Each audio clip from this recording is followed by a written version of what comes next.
സമാഹാരം ഇവിടെ പ്രകാശമാവുകയാണ്. ശ്രീ സുജിത് ശാസ്താംകുളങ്ങരയും പ്രകാശനം നിർവഹിക്കുന്നത് ശ്രീ ഗോപകുമാർ മുതുകുളം.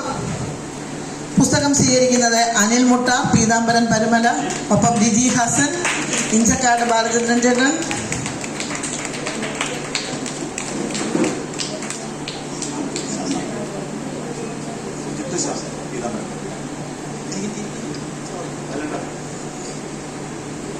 സുജിത് ശാസ്താംകുളങ്ങരയുടെ പ്രണയത്തിന്റെ ഭൂപടം എന്ന കവിതാ സമാഹാരമാണ് ഇവിടെ പ്രകാശമാകുന്നത്. പുസ്തകം ഏറ്റുവാങ്ങുന്നത് ശ്രീ അനിൽ മുട്ടാറാൻ, പീതാംബരം പരുമല.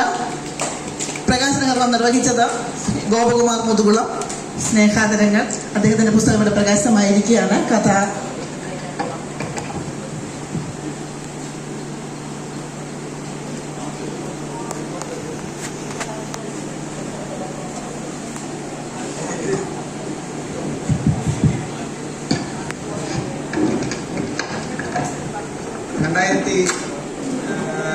ിൽ